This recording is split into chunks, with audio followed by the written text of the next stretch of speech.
Nothing in this program should be considered investment advice. It is for educational purposes only. Please hit pause and read this disclaimer in full.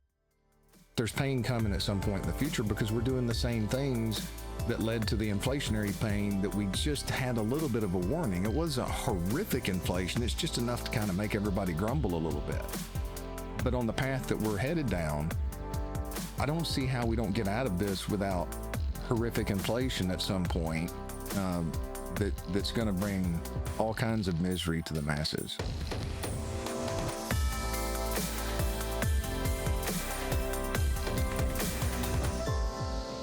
Hello, everyone. Welcome to this episode of Finance University. I'm the host, Chris Martinson, and today we're going to be talking about, I think we're looking at another 2008 moment. Where were you during the great financial crisis, and when did you know?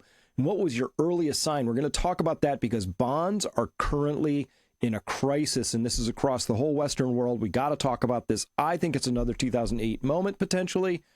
Got to talk about it. Paul, glad to be talking about it with you. Paul Kiker of Kiker Wealth Management. How are you today? I'm good, Chris. I'm good. I feel like the ground's shifting beneath our feet right now. So this is a very good timing on the conversation that you have for us today. Well, and also good timing. I see you changed the sign over your head there. You got I did. The bond bubble. Look at that.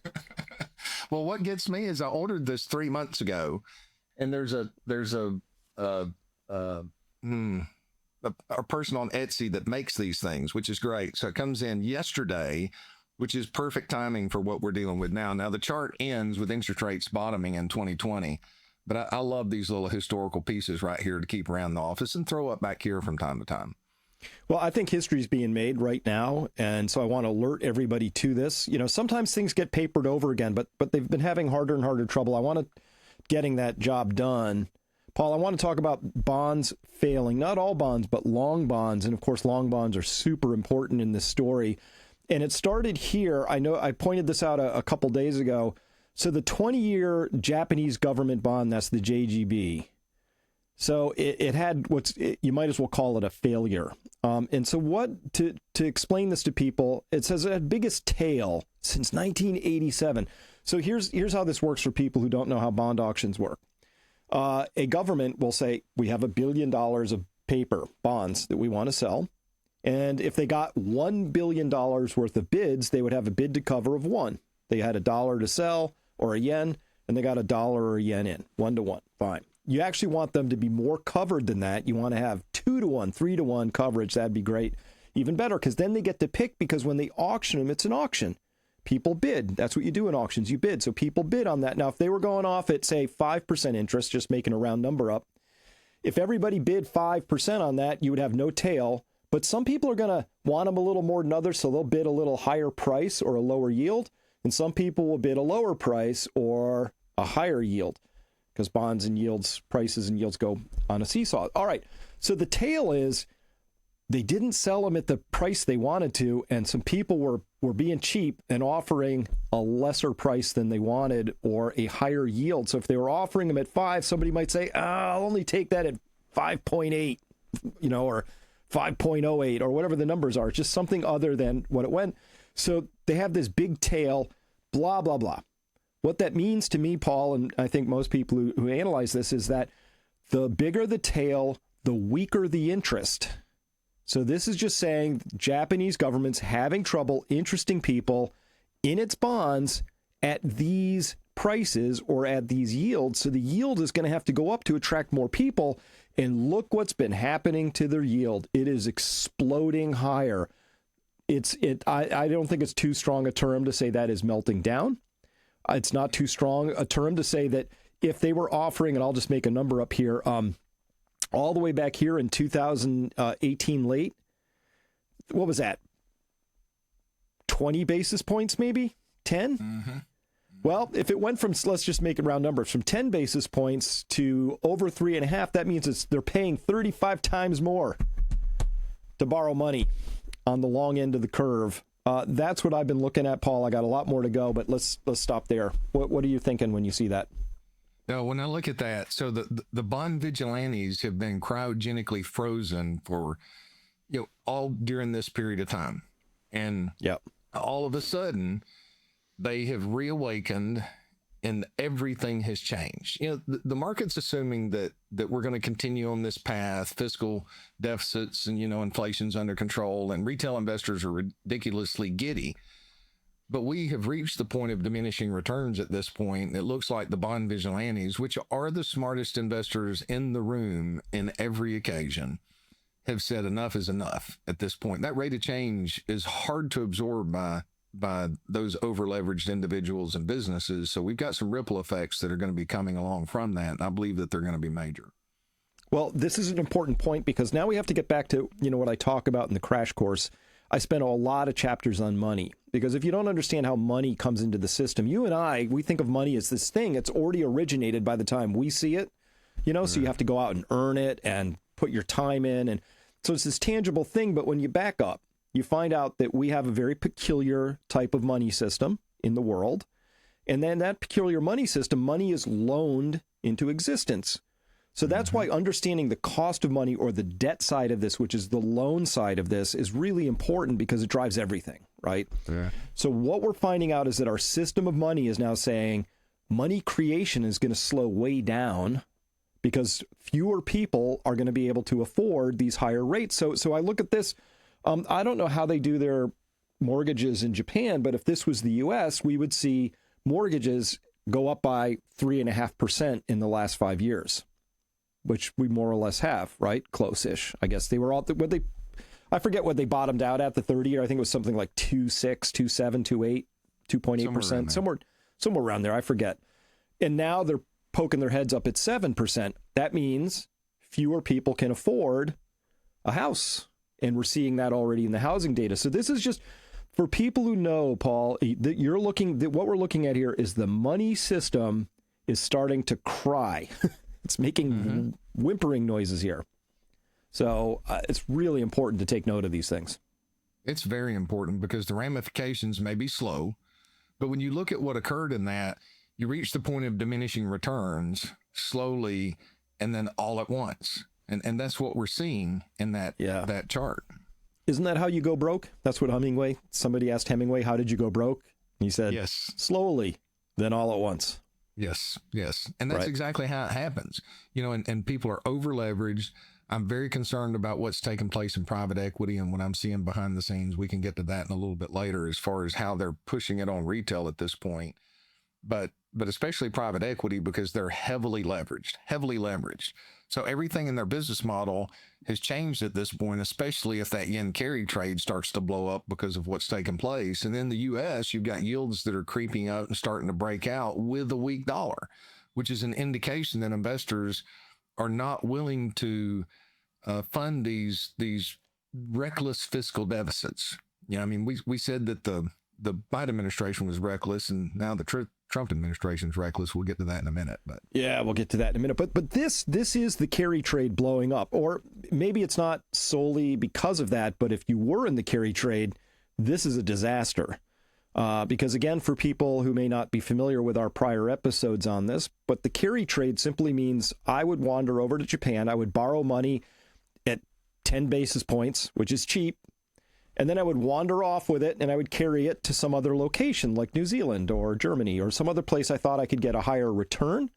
And then I would be investing it over there. That's all well and good as long as I can buy those yen back at the same price that I started this whole shenanigan at. And as you mentioned, Paul, I'm going to do this with leverage. I'll borrow $1 billion.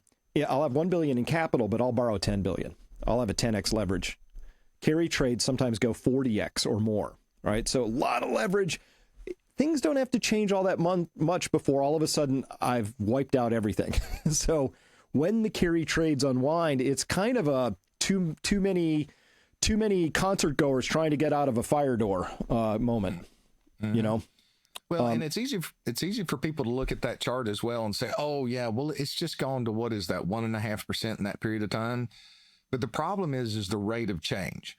So if that happens slowly over a period of time, then businesses and investors are able to adapt to that environment.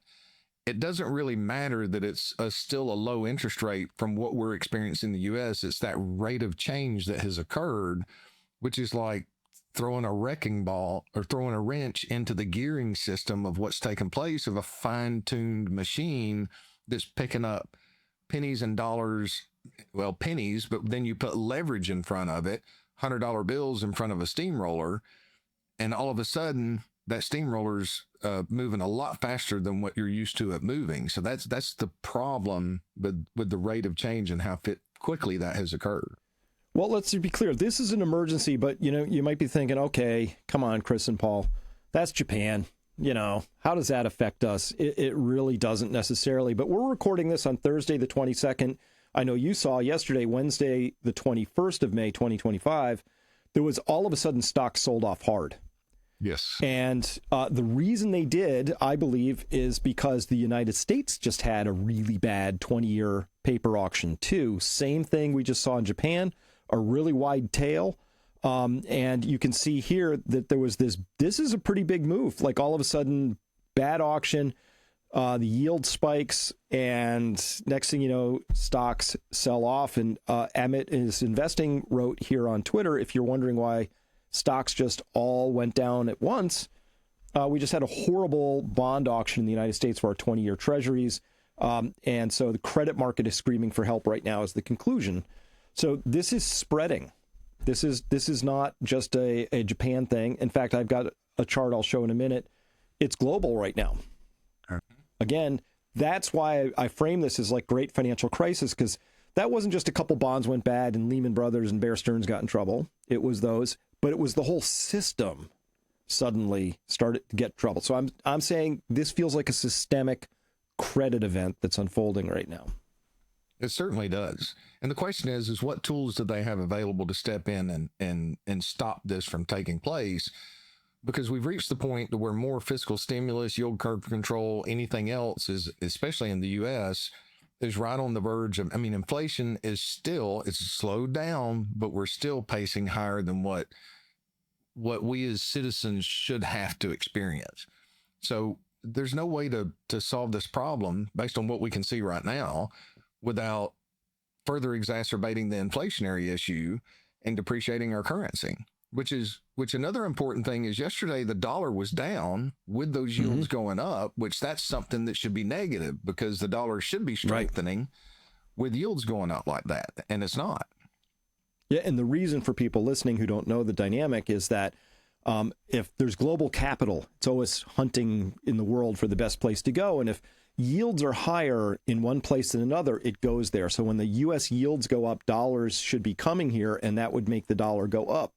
But seeing yields go up and dollars going down, the dollar going down tells you that's a real sign of stress for me, Paul, because it means bonds are being sold and the dollar's being sold at the same time. And that's not a good look.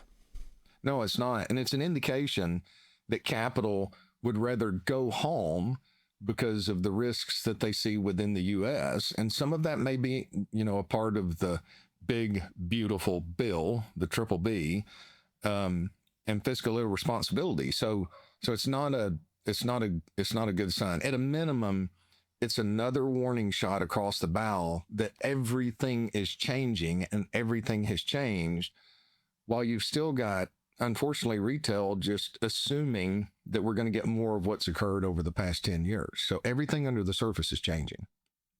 Well, indeed. And I just need to put this in context. Even before this next thing I'm going to show you, we have to note that these charts, this is all of the Western world plus Japan circled in red over there. But we're looking at Australia, Belgium, Canada, Germany, Spain, the European Union as a whole, France, Great Britain. We got Italy there, then Japan, then the Netherlands, and then the United States.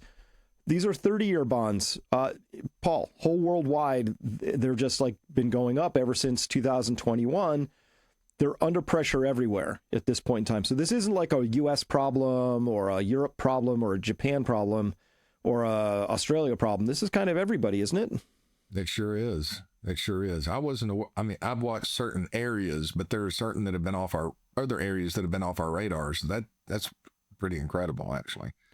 Well, it is. So the beggar thy neighbor approach to currency is, well, we'll just start printing in the U.S. and we'll let Europe, eat the inflation that comes off of that, or eat the consequences of that. But there's really, everybody's under the same program.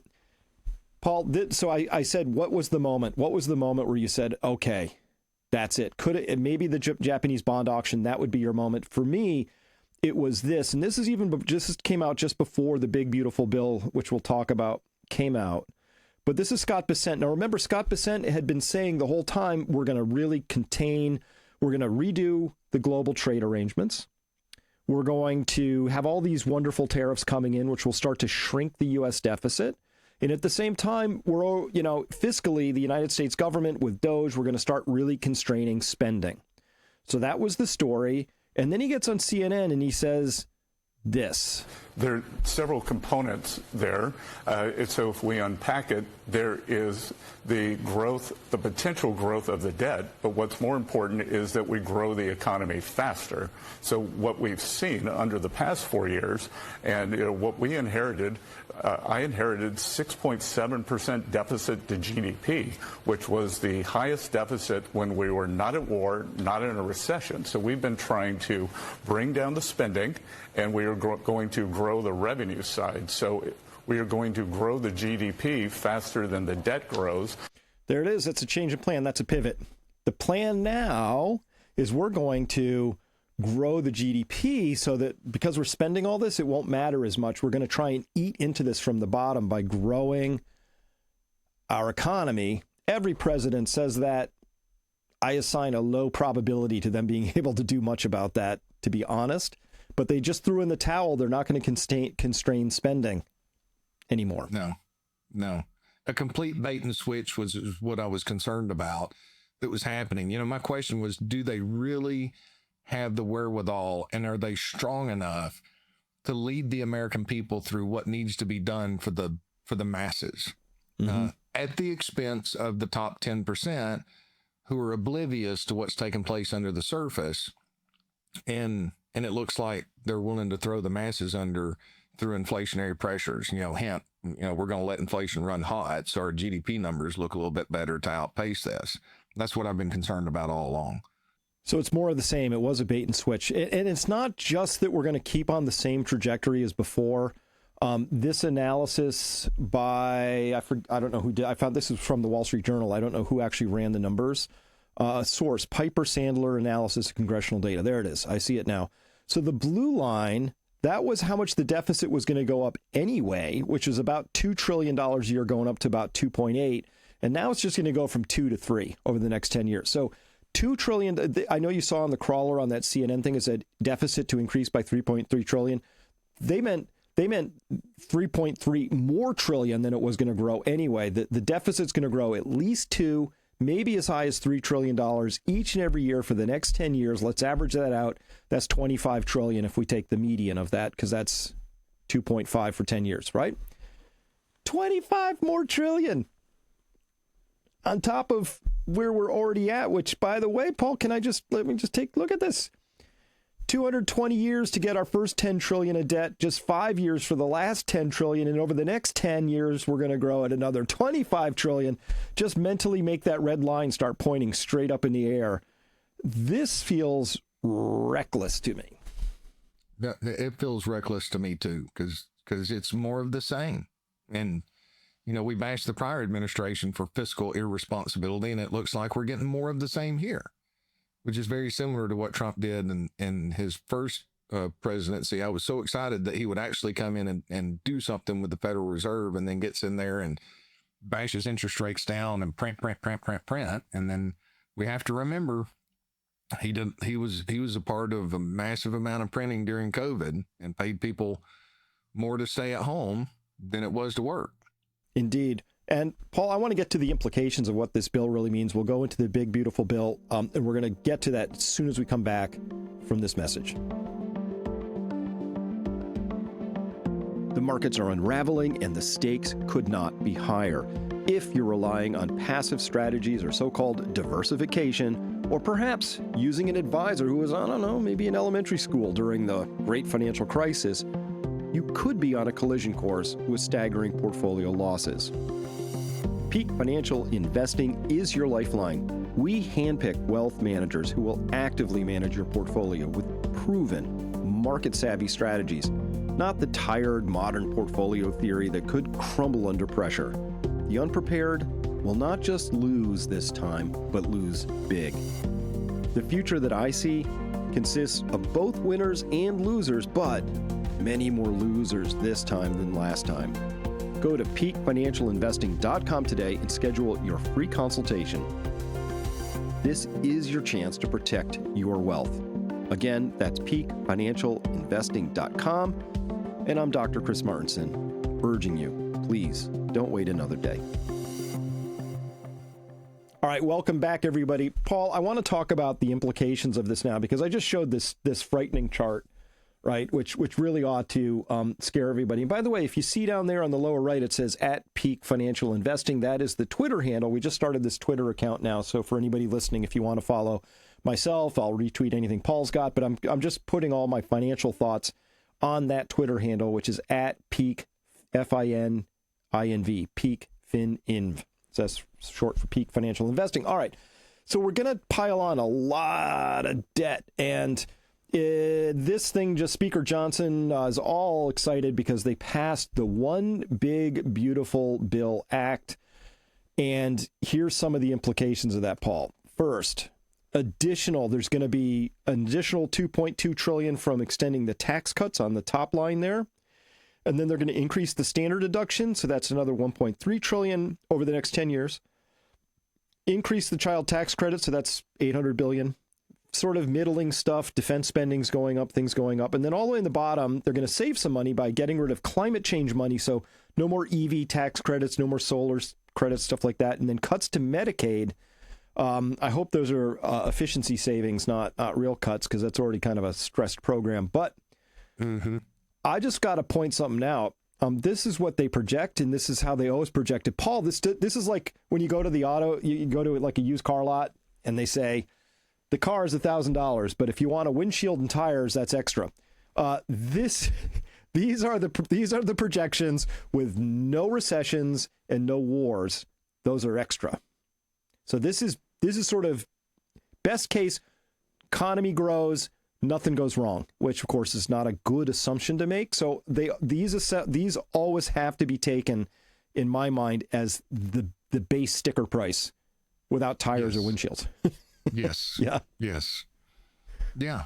And just like we like to buy 1-year-old cars or 2-year-old cars for Hollywood low mileage, and you go in, used to the price was the price. They know how to deal. And then you go in there, the last car we bought I called, this is the price, right? Well, we'll come down and look at it. And then they sit down for signature after they think you've decided you want the car, and there's another 10% added. So I'm the type, I just get up and walk out. But you're right. This is the base. There's always going to be more that's added to it because there's plenty of things that could go wrong that's going to give them an excuse to come in and reinstitute quantitative easing or yield curve control that I don't think is going to be the answer. All these excuses to further exacerbate the situation. I mean, to carry on with this story, the House bill, so we're way above the 3% target is that green dotted line. And so you heard Scott Bessent say, well, I inherited a 6.7% deficit to GDP, which, by the way, is an emergency level of funding. That's normally not seen out of the context of actually being at a war, like a world war. So it's this huge amount of deficit spending. They've just thrown in the towel. Nothing we can do about that. And none of the proposals are less than 5.2%. That's under current law, but the House at reconciliations, either red or orange, depending on which one you believe, 6 to 7% deficit to GDP. Money printing. This is inflation, people. You look at this chart, next thing you need to think is how much are houses and cars and eggs going to cost? Because this is inflation. You get inflation when the government spends money it doesn't have. And where does that money come from? Follow that story up the river, and you get to the headwaters of the Nile, and you find the Federal Reserve there. Another story for another day. But you mentioned it already, Paul. QE, quantitative easing, is fancy name for the Federal Reserve just printing up however much money is necessary so we can spend that much. It's, yeah. No change. No change across administrations. No. Zero. No. And what that means is, and investors, or the citizenry has finally started to understand, with insurance costs going up, home insurance, car insurance, price of cars, eggs that we've seen in the interim period. It's at the expense of the purchasing power, which means the treadmill for the average citizenry is going to continue to get faster and faster and faster and faster. And the consequences of making a mistake are going to become ever more severe. That's the sad part about this, because, we were all hoping that they were going to follow through with what they said they were going to do. Let's go ahead and get some pain now. I mean, they told us short-term pain for long-term gain. And then all of a sudden, there's a little bit of pain, and they do a complete 180 and said, oh, this is too much pain for us. And we really didn't experience any pain in the short run for the average individual there.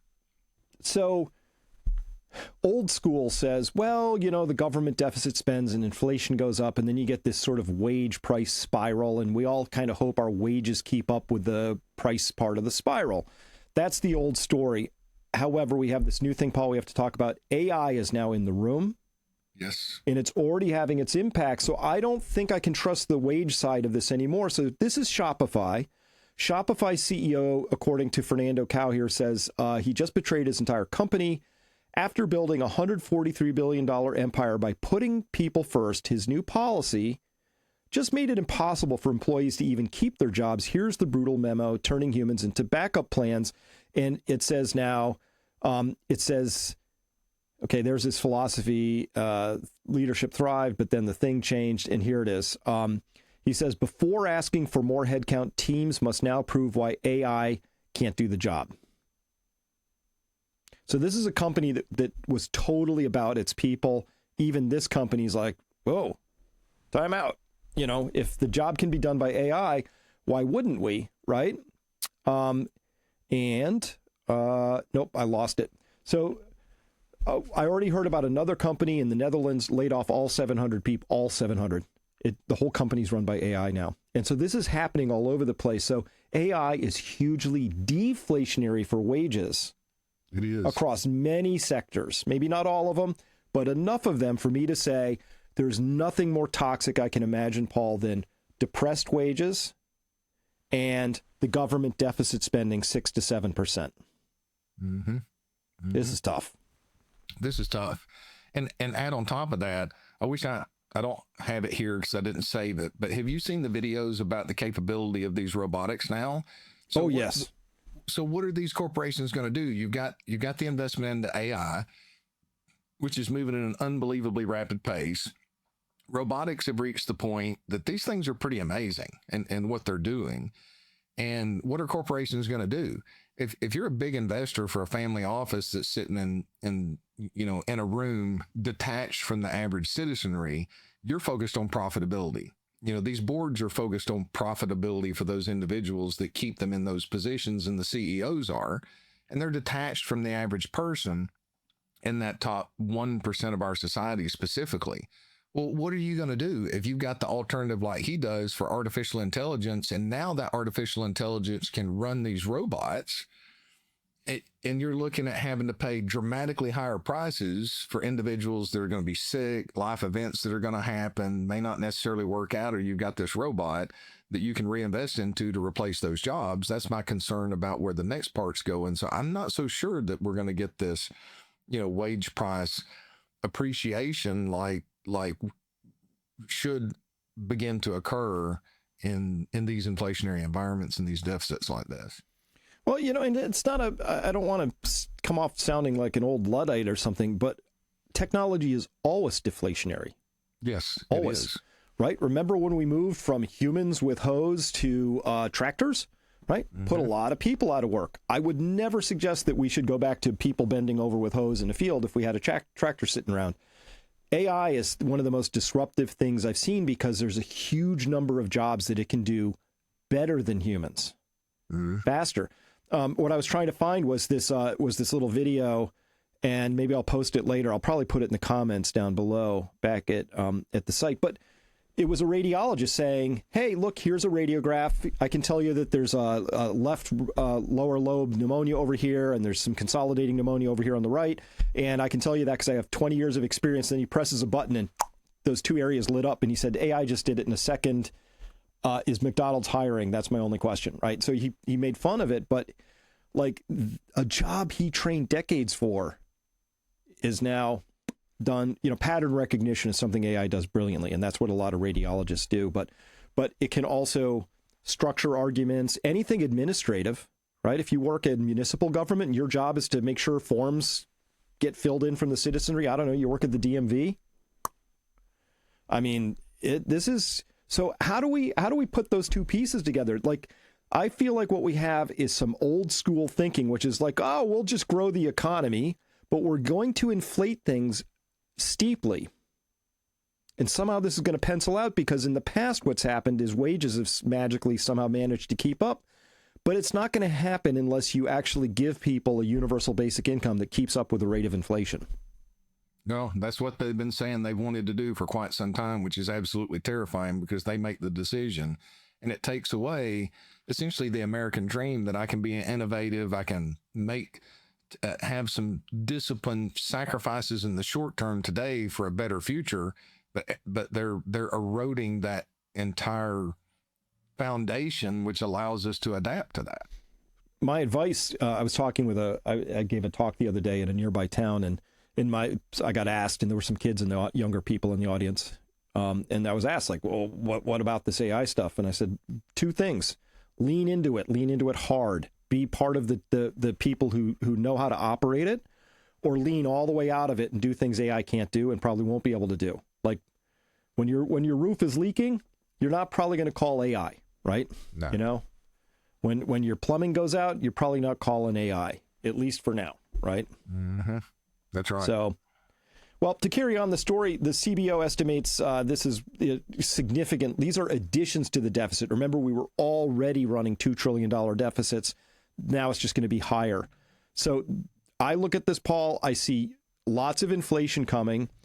What's interesting when you break it down is they're like, oh, it's kind of tax neutral. Well, no, the bottom quintile gets a little bit of a tax cut, but the middle, fourth, and top quintile, so that's 3 units of 20. So 60% of the wage earners in this country see a tax increase out of the current plans as they're understood. So that hurts a little bit. I think Bitcoin already is sniffing out what just happened, right? Mm-hmm. So, here it is, up to 111,000. And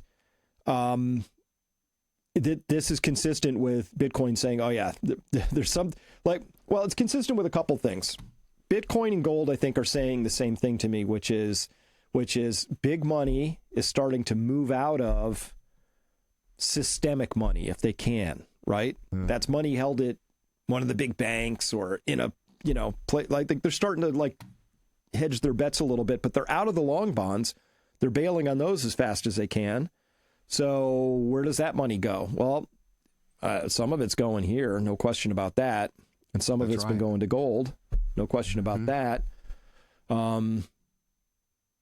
How do you see this? How do you see this playing out for equities? They tend to be pretty good inflation hedges over time. They tend to be pretty good inflation hedges, but I'll also go back to the 1970s and let me pull up that because I want to kind of talk through that. Well, for everybody who's involved in AI, picks and shovels, right? If you're involved in making data centers, data center cooling, energy, we haven't even talked the energy side. AI is an energy pig. It's going to need a lot of that stuff going forward. I think that bleeds into basic commodities like natural gas and, in particular, things like that. So that's a whole story. Mm-hmm. But I guess the question is, where do all the people shop and what do the people do and where do they vacation and what homes do they live in who are going to be in the dispossessed class, as it were, the UBI class? If the government ever goes to UBI, Paul, quick prediction, they're going to pay less than the rate of inflation and it's going to be a sub-living wage. And it's just going to throttle people slowly till they become fully dependent and don't know how to get off of that miserable train. That's right, which is a completely different environment for what America has experienced during the baby boomer growth phase and during their lifestyle. So what I wanted to show here is just a period of time. So the immediate assumption is that inflation is going to be good for equities. So what I'm showing on the graph here, this is the S&P 500 going back to 1926 on a monthly basis. So the black line is the S&P 500. The red line is a price earnings ratio of 20, which is considered an overvalued market historically. 15 is blue is a price earnings ratio of 15, and the green is a price earnings ratio of 10. Well, in the inflation that we had in the 70s, you can see specifically here, the earnings portion of the S&P 500 went up. Okay. Market was overpriced in 73. Of course, we had the recession in 74. Those earnings dropped a little bit there on the backside, but that inflation, cost of goods going up, the cost of the production process and input into those businesses squeezed profits. Investors decided they weren't willing to pay enough for it. So initially there was that pretty major decline that occurred in 74. And then the market started playing catch up and benefiting from the inflation. And then we had the 14 years where the market went sideways, and then all of the ridiculous intervention that's occurred here. So I don't know how this unfolds, right? I mean, corporate profits may stay up in the event that they replace with AI, deflationary for wages, but, protects corporate profits. But I just don't see an environment where the stock market, especially in the U.S., because we've had so much money from the world flow into the U.S. during this period of time. I don't have that chart with me, that we get the best scenario where equities just continue to stay ridiculously overvalued because everything has changed at this point. What led to this? No inflation, low interest rates, and all of that changing.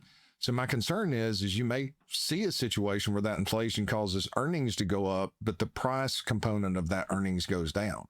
And we don't know. I don't know how this unfolds, because this is the same leading edge if this inflation takes off, but we're also in a completely different environment from technology and whatnot. But the behavior of investors, the psychological component, has not changed from what led to the Great Depression, to the same type of circumstances in the 1970s. We're just doing more of the same today than what we were doing there, thinking that it's going to work because of the other factors that have helped fuel this period of time. I mean, in the 1990s, you could buy a rental property in the North Georgia mountains where the rent would pay for the property in 7 years.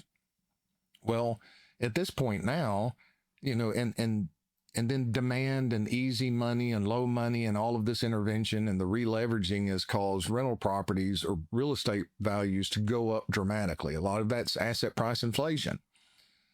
But is it going to be the same for the next 20 years? When today, what's different versus what was occurring in the 1990s, a lot of rental properties that you're looking at, like I had a client that called and said, hey, I've got some money that I want to invest, and where to go, and we started talking strategies. I said, so where'd this come from? Because he owns a lot of real estate rental properties.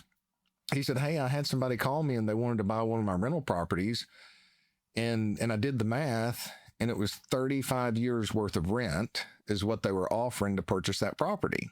He said, and I decided there's no way I would buy that under those maths, so I'm going to take that and reinvest it somewhere else. Which what we're looking for is, commodity strategies, international market strategies, undervalued assets. And there's a lot of them out there outside the U.S. right now. So we're in a completely different environment. And I just don't see how equity markets don't have this realization at some point sooner rather than later that the average investor is expecting more of the same, but everything that got us here under the surface has changed. So I noticed in that chart too that that we're way above the red line right now, right, which was the 20 PE. And the second thing was that I think that is that a monthly RSI on the bottom, but it was starting to cross, meaning technically, I think there's if you were just trading off of this technicals on the monthlies, you might notice that on the bottom wiggly set of lines, yes, the black line's starting to cross over the red. Now, it could recover and all this and that, but I was trying to look and see if was there any other instance on here where the black line on top was that far above the red line. It's really only that far above in 2000. Everybody agrees that was a mistake. We way overdid it, right? Mm-hmm. That's right. Now, I actually have this here. So this is 2014 until today. Yeah. I didn't do 2000. So, okay. So just to put this in perspective, I wanted to look at the difference, how far the market was above a PE of 20. Okay. Mm-hmm. Yep. So in COVID, in 2020, you had the shutdown, the market sell off, earnings stopped, and then the flood of money that was printed. So at that point, you were 87% above, which we understand why, because that took place, but it squeezed up to about 18% above where the S&P 500 was. Now, back in 2007, we were about 28%. And guys, the one thing that about wasn't a stock bubble, though. No, it wasn't. So for those of you that are listening, I apologize. I can't make these numbers larger. I haven't figured that out yet, and I've tried 1,000 times. So 29% is where we were, but that was kind of that momentum headed into 2019.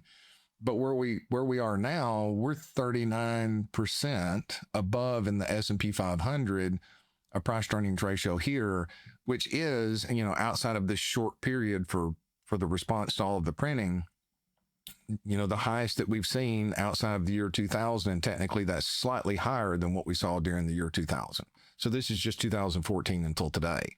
So, and you're right, this is the price momentum oscillator, which it just gives you an indication of trend. Like, it's not perfect. There's all kinds of false signals in there, but the signals are really good when you have an overvalued market. So you can see it did give you some warning before 2000 to 2003. It gave you warning before 2008, and then it gave you some warning before the 2022 pullback.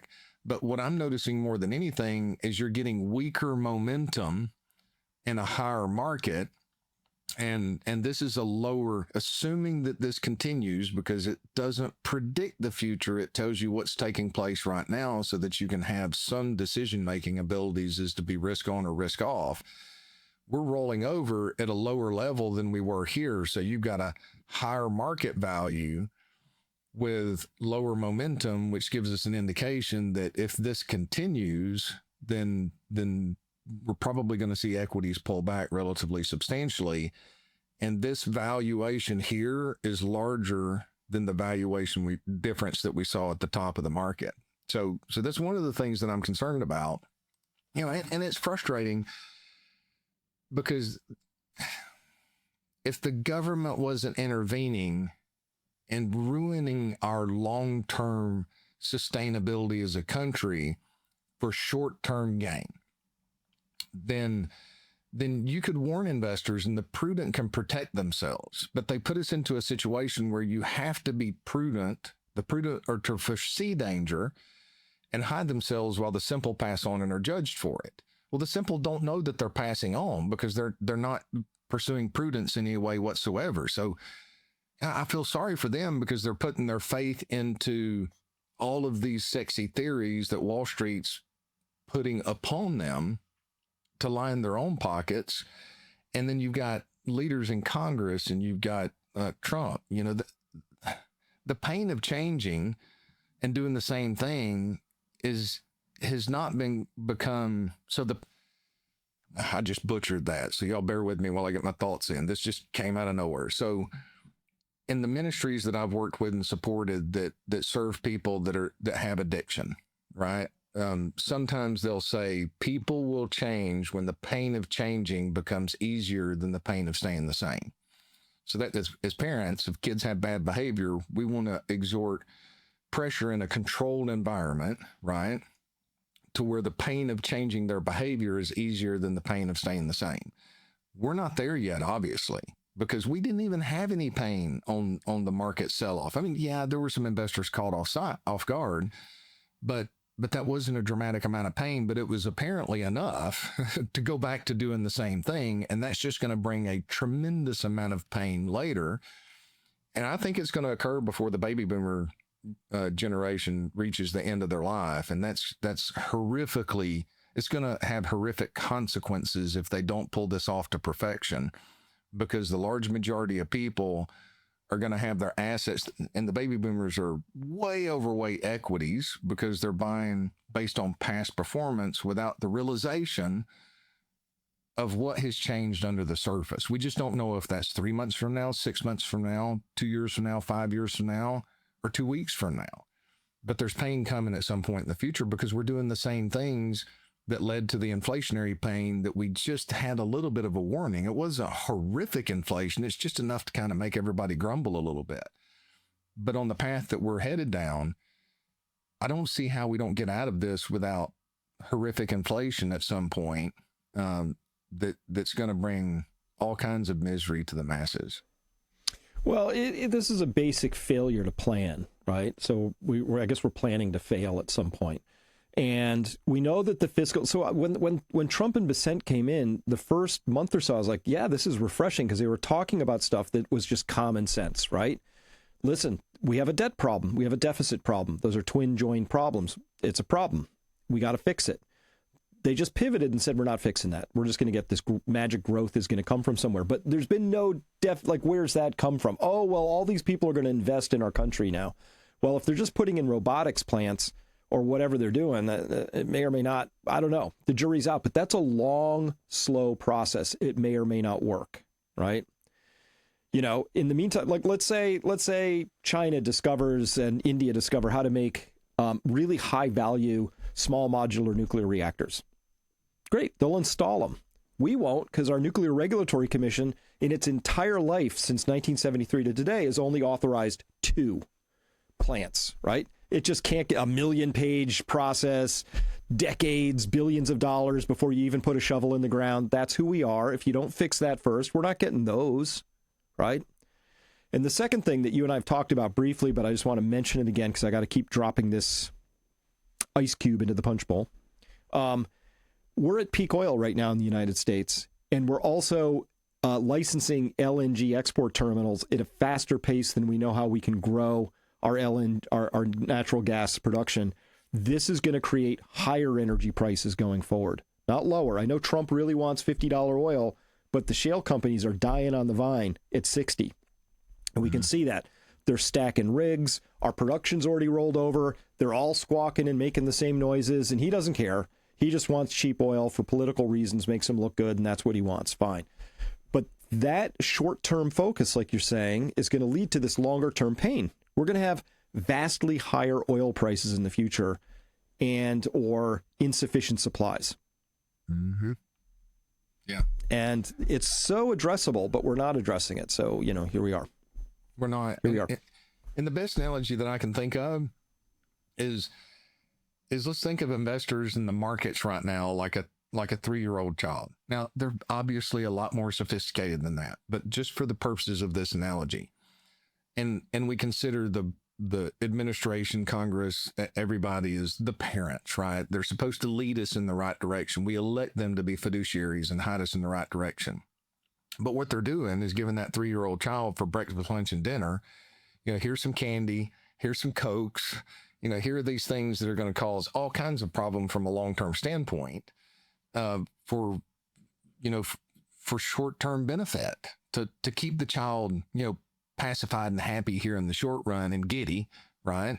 And any parent that's let a kid have too much sugar knows that only lasts for a short period of time. And then you've got a, crying, miserable child later in the day.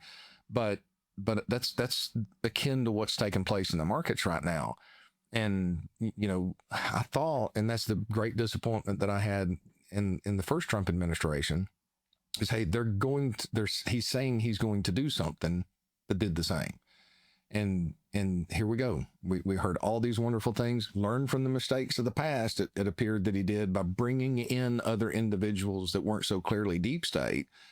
But now all of a sudden things have changed kind of across the board. I mean, a lot of people in different places that came in that I was expecting to follow through with these promises that they gave us have either gone silent or, completely turned 180 degrees on what they were telling us in the 12 to 24 months prior to the election cycle. So I am clearly an equal opportunity basher, as I know you are.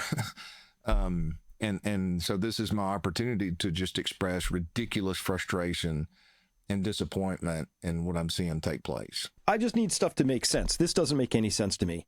We already had too much deficit, right? And they just come up with this bill, and it's going to give us more of it, not less of it, more of it. That dotted line, we're headed to that dotted line, right? 25 trillion more in debt over the next 10 years. So here's a prediction. This is easy to make. Sometime, Paul, between here and 10 years from now, this system breaks. People in the world say, we don't want U.S. dollars anymore. We don't care. Send us something else. We don't want U.S. dollars. And the way we'll experience that is kind of like what we're seeing today. What would you buy with U.S. dollars today? Well, if you have enough of them, there's not that many things. You'd buy treasuries, right? Mm-hmm. So if you buy treasuries, then that means the yield goes down because we're buying them. So the price is going up. So the yield is going down. And also the dollar would be maintaining its value. What are we seeing today? We're seeing yields go up. So people are selling the treasuries, and we're seeing the dollar go down at the same time. This is starting to feel like a walk towards the exit, shuffle away from this story. This only makes me want to shuffle away from that story faster. And we've had a near instant, upon the realization of the big, beautiful bill going through, look what's happened to rates.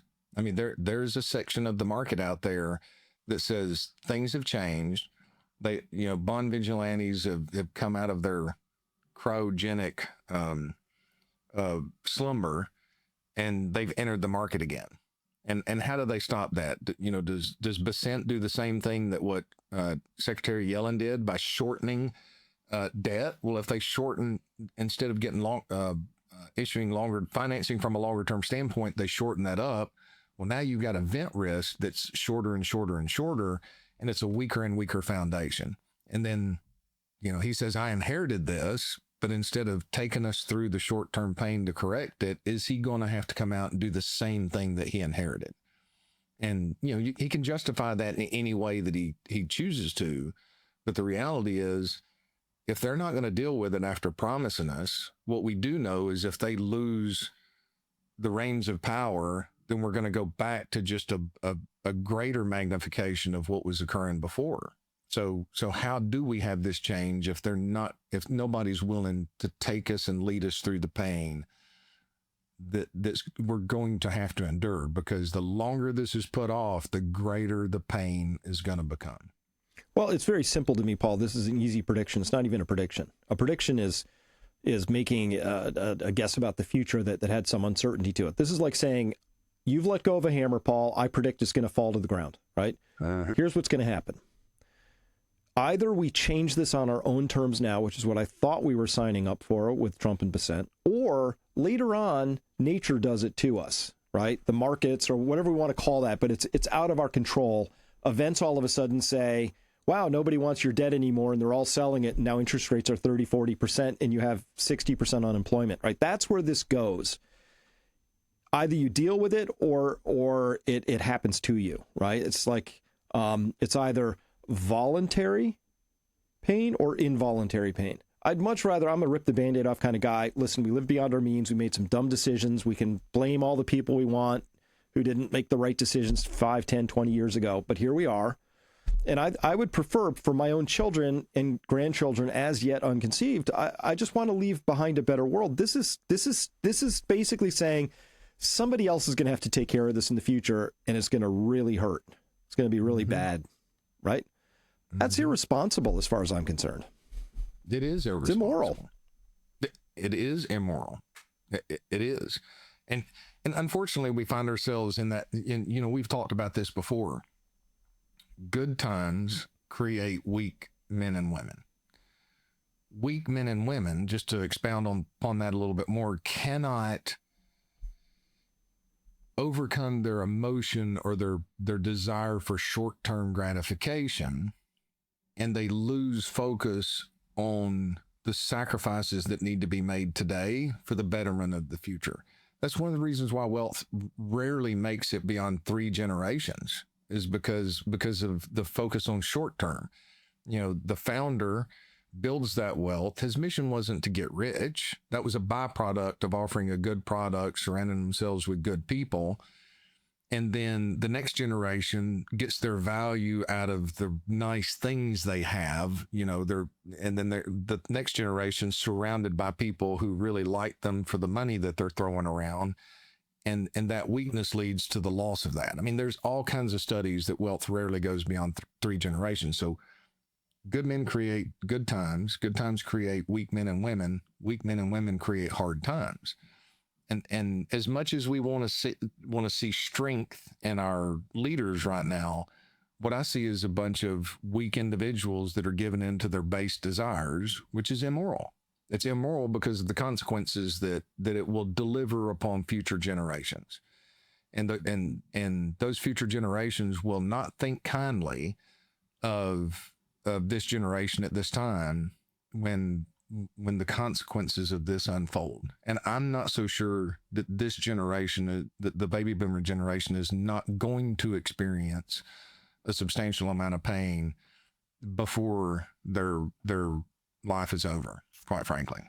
Well, yeah, well said. And humans, organisms, we like the low-hanging fruit. We just want the free lunch. We want all of that. And so instead of running a clean house and a tight ship, our monetary and fiscal authorities have just been, spending whatever, printing whatever, but then slamming gold and silver and other commodities because they can, because that makes it look less bad what they're doing, or they feel like they can hide sort of the effects of what they're up to. So I do have a quick gold and silver update. I want to talk about this real quick because, Paul, we didn't have a chance to talk about this yet. This was astonishing to me. You want to talk about weak men, weak women doing weak stuff. The European Central Bank is now warning that gold markets could pose a threat to the Eurozone's financial stability in the event of geopolitical stress due to demand for physical settlement. From Gold Telegraph. All right.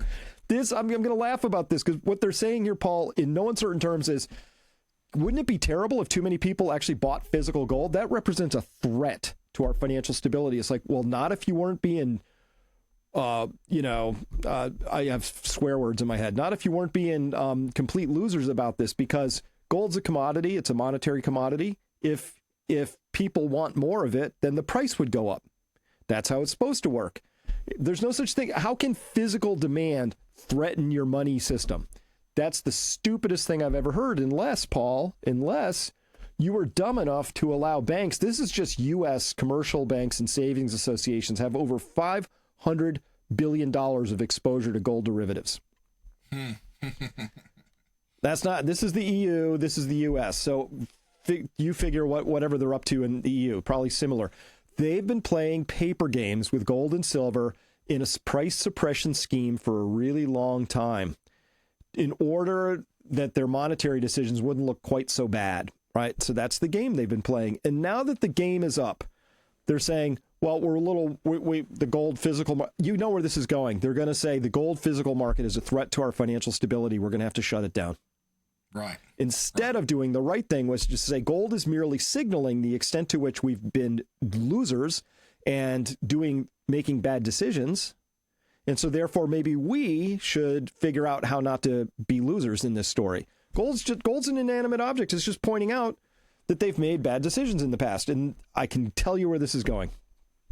If I'm in Europe, I'm going to find a way to dodge this as soon as I can. Well, you remember Paul Harvey, and he would say here's the rest of the story. Yeah. So I know this isn't the rest of the story, but that's what came to mind. So what I would say, what they really meant to say is the European Central Bank is warning that gold markets could pose a threat to our monopolistic control over the financial system. That's what it is. That's what they're saying. The canary's going to sing on and ruin and put a buzzkill on our party over here. Mm-hmm. Yeah, that's right. All right. Well, anyway, so that's kind of fun. But as I've mentioned, the U.S. has been playing shenanigans forever and ever. You want to see how bad it is? Here's how bad it is. So as of today, in the Shanghai gold market, SSGE, China's Shanghai gold market, you can see the top row, AG, that's silver. Silver's $35.68 an ounce in Shanghai. Here in the U.S., it just gets slammed every day. As soon as London opens up at 4 in the morning, as of 10:20 on the 22nd, same day. This is the 22nd. This is the 22nd. It's only $33 in the U.S. Wait a minute. 35.68, 33, $2.62 is a big gap. Eagle Forge at EF Bullion on Twitter says, if anyone's wondering why the Friday chart painting slam had a hard rebound, look no further. Traders can make $11,250 gross profit per COMEX contract to ship 350 pounds of silver to Shanghai. So you buy one COMEX contract, put it on a plane, ship it to China, you make 11 grand. Wow. I think we should go into the export business. What do you think? Forget the import side. Let's just export stuff. Silver. No kidding. So you have a more honest market over there, which is quite frankly brilliant. So if you're China and you understand this end game and you're thinking from a long-term standpoint, that's one way to wrestle funds out of the U.S. for those that want short-term profit, right? And take that silver, physical silver, out of the West into the East, and then you have at some point it'll become unobtainium, and that's not going to return back to the U.S. Or it's not going to be affordable to return back to the U.S. That's amazing. I knew it's at some point we'll freak out as a country and go, "Oh, it's illegal to export." So we're all about free trade. No, we're not. This is stupid. And what this said, Paul, we allow people, entities, whatever they are, but mostly bullion banks, we allow them to come in, and as long as they're smashing the price of silver down, nobody looks at them. The CFTC says nothing. The SEC says nothing. Nobody says nothing. As long as they're smashing the price down, and that's what they do. Because it makes the monetary people look better. Like the Federal Reserve's like, oh, if inflation was that bad, gold and silver would be signaling it, right? Mm-hmm. And they're not. So I guess we're doing okay. They're okay with this. And then at some point, though, we run out. We run out. It becomes unobtainium, as you said. It runs out. And the next thing you know, they go, who can we blame for this? Yes. Hey, and for you listeners out there, I have to be fair. Chris is the first person I ever heard say unobtainium. So I did steal that from you, Chris. No, I got that from Mike Maloney. Let me be totally clear. Okay. That's a Mike Maloney thing. And gold becomes unaffordium and silver becomes unobtainium. Yeah. Okay. That's good. But it's just sad. These are deceptive scales, is the Bible talk. Morality hates deceptive scales because again, the closer you are to the money printers, the central banks, the greater benefit you have at the expense of the average individual. That's why the middle class is getting wiped out inside the United States. The wealthy continue to become wealthier because they've got the assets and all of these policies. The justification of trickle-down economics has been, there is some truth to that, but at the levels that they've utilized it now, it's the top 10% really are sucking up all the assets. And at some point that's unsustainable. We just don't know when it is. But that's why I believe you have the addiction rates in the U.S. You've got the suicide rates in the U.S. You've got the misery in the U.S. Add on top of that, all of these major intellectual institutions that have learned how to game our addiction process within social media, and you've got kids that are growing up looking at social media and all they see is the perfect representation of somebody's life while they're living life that's dirty across the board.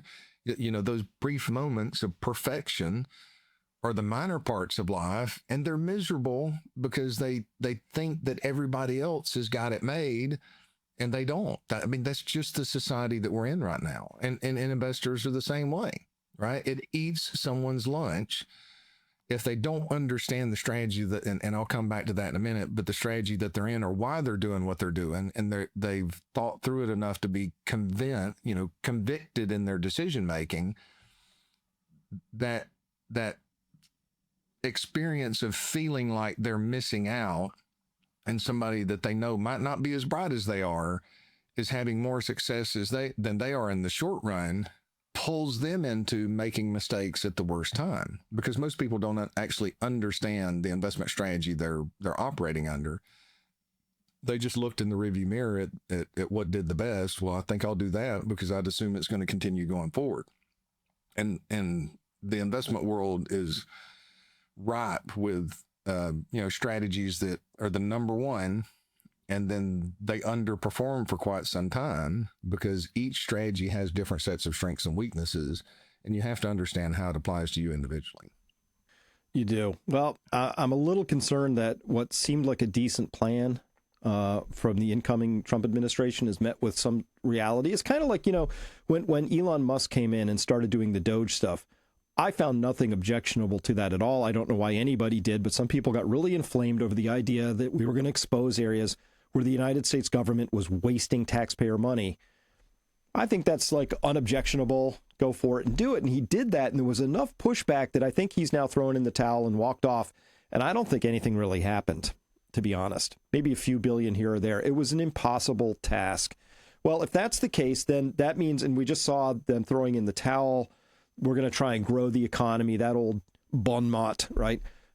Which, by the way, hasn't worked in over 20 years. We haven't had high growth for lots of reasons. It's because we have too much debt in the system, I believe, is a key way of framing and understanding that. Too much debt, the more debt you have, adding more debt, just somehow your growth just sort of flops over, right? So that's where we are. Well, they've just said, not on our watch. We're just going to keep the debt gravy train going. Okay. So looking at that, Paul, I just don't, the conclusion to me is pretty inescapable. There's a crisis. I don't know if it's tonight or 5 years from now, but it comes. And the Fed has to double or triple its balance sheet again. We find that where now people are struggling at $100,000 of income in most cities, right? They're going to find after the Fed prints again, now you're struggling at $200,000 of income, which means that, the bottom 70% are struggling. Eventually, it'll be the bottom 90% are struggling, right? That's just the path we're on without any change. And as a consequence of that, I think people have to start thinking very creatively about what that future looks like and how they're going to live into it. Because don't check out and take fentanyl, right? And a lot of people are making that decision. But there are other ways around this, but it begins with financial freedom. That's why I do what I do, because I care a lot. People who had financial freedom had the freedom to either say, their choice, I'm going to take that COVID shot or I'm not going to. But people who were forced, who didn't have the financial freedom, they were going to be mandated out of a job. They were coerced, by my measure, into doing something that some of them didn't want to do, and some of them now regret that. Yes. Financial freedom is the foundation of a happy life. Yes. It is. And I know that's what you help people do too, is you got to have a plan. I think you really need to have a plan now. You've got to have a plan. And every now and then I hear something that just explains things so clearly. So I got to give credit to what I'm going to talk about here for investors, because I want to bring this down to what can you do? Okay. Great. Because unfortunately, you and I spend a lot of time talking about these things, and we each have strategies in how we're implementing it, because we're taking each step with fear and trembling. Okay. But the average person listening to it, this can become overwhelming. So for those of you out there, I've been concerned about these things going back to really 2006, 2007, when I started opening up to this. Chris, you were ahead of that curve, because I found some articles that you wrote trying to find information to explain to clients what I could see, but didn't quite understand it enough at the time to be able to teach it. Because they say when you understand something very well, you're in a position where you can teach it. So I was borrowing from your work, which was great. Thank you. That helped us sidestep the 2008 crisis. So there's a guy by the name of Victor Hagani, and I wasn't really familiar with him, but he shared, so Grant Williams was having an interview with him and was sharing his historical. That guy and his family went through all kinds of horrible things. So he made a comment. He's like, and I've said this before, but it's been a long time that I've stated it not this clearly. So I got to steal this from him. The best investment approach is one that you can stick with. Okay. So most investors are doing passive investing because that's what everybody else is doing, right? They're doing it because they look back in through a period of time where there was maximum benefit to asset prices during minimal inflation periods of time. So these investors are looking back through history and they're going, hey, this is what I should have done, or this is, if had I done this, this is where I would be. The worst thing about being an investor is you don't know the future. You can only make prudent decisions, and you have to have a strategy that helps you know how to make decisions when something changes. I call them decision points. You know, you can look at something, you know that we're on that path, but you don't necessarily act in some cases until you cross a decision point where the weight of information tells you we're at the point of no return here. So, you know, the problem being, if you're a passive investor and you choose that and you understand, okay, I have built resiliency around my plan. If the stock market goes down 50 or 60%, then I have some extra diversification in place to protect myself. But here's the thing, if you're diversified, it means that you're going to have one asset class that's going to perform different in a certain environment versus another. So you're always going to underperform the index, right? So if you've got 30% of your portfolio laid out to cover 10 years worth of your income, well, your whole portfolio is going to underperform some arbitrary index.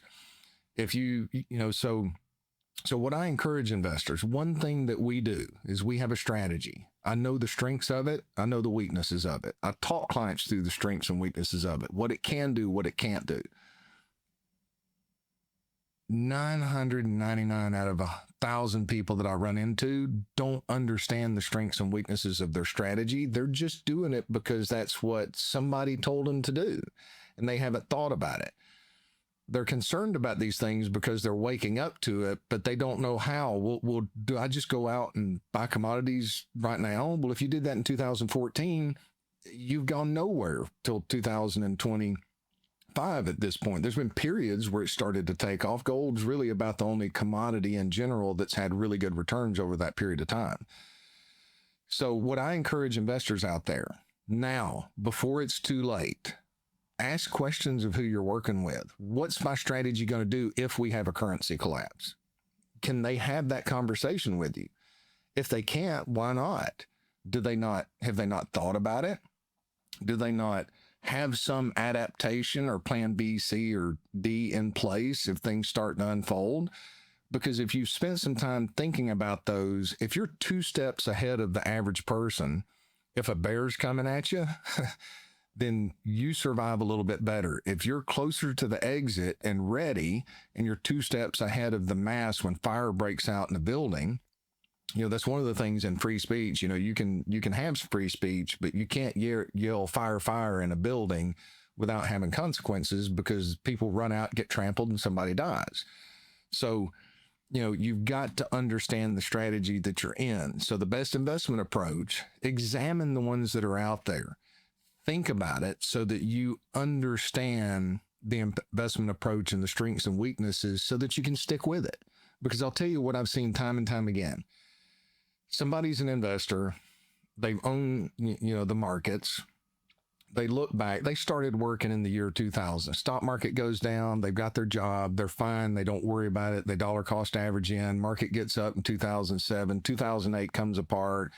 They kept their job. So now they look back and they're telling themselves, hey, I'm a long-term investor. I can handle a 50% decline. Well, I can tell you this, in working 28 years in this industry, specifically with pre-retirees and retirees, it is a completely different emotional state. If you're 72, you've been retired for 7 years or however long, or 2 years even at that point, and you're wondering how you'd had time to work. Okay, you're doing so many things in retirement. You're like, I hear this consistently. Paul, I don't know how I had time to work. Okay, and then your investment portfolio goes down 40%. And all you can look at is the exact opposite. The media's market meltdown. It's all negative. All you see everywhere you turn is how hard it is. You're watching people lose their homes. You're hearing stories of people that lost their entire investments that are there. And you start thinking, well, what if I have to go back to work? I don't want to go back to work. I'm enjoying my retirement. And in 2008, I had too many people that came in. I had some people that came in and I'm like, look, I'll work with you, but you're not selling out here at the bottom. They're like, but But you've been defensive. Well, yeah, we've been defensive, but now's the time to start buying. It's not the time to sell out. You've got to go through the pain of the weakness of this buy and hold approach, and later we can add a risk management overlay. So I want to encourage you investors out there, if you've been thinking you're on the fence, start asking questions. What would happen to my portfolio in a currency collapse? What's going to happen to my bond portfolio if interest rates on the 10-year go to 10%? Okay. I'm not saying that's going to happen, but you need to consider that outcome so that you can at least mentally prepare and stress test your situation. So I can tell you what we do is not perfect. Okay. There's times where we're going to be cautious because the tools are saying that it's cautious. There's nothing in the investment world that's perfect in its outcome, but there are strategies that you can implement that can increase your probability of success far greater than a coin toss, and at least put you in a position to where you don't get wiped out. Look, for most people, missed opportunity hurts their feelings dramatically, but that's not what causes you to be unsuccessful. If it's just missed opportunity for a short period of time, it's a different story if you've been sitting in treasuries since 2013 because 2008 scared you.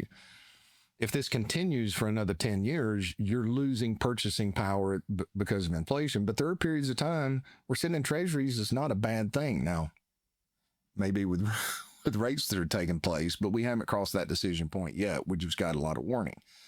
So I encourage each of you out there, if you're not sure, you can't find somebody that can answer those questions, give us a call. There's no obligation. We're not high pressure, but I can at least have those conversations with you and examine your situation and show you in the context of history. What would the Great Depression do? Would it cause you to be unsuccessful? Are you okay with that? Or would you rather stretch for as much money as you can possibly make? At least make that decision consciously and understand what failure means. So I tell people on a pretty consistent basis, this is an extreme example. It doesn't matter how successful a strategy is if failure is too costly to bear. So let's paint this situation, Chris. So could you imagine? You offer me $1 million. Chris wouldn't do this, so I'm going to use him as an analogy. You offer me $1 million to play Russian roulette. Okay, so there's 6 holes in that chamber. So I've got a 1/6 chance. This is a horrible analogy, guys, but it's a good one because it will imprint. I pull that trigger. Doesn't go off. I make $1 million.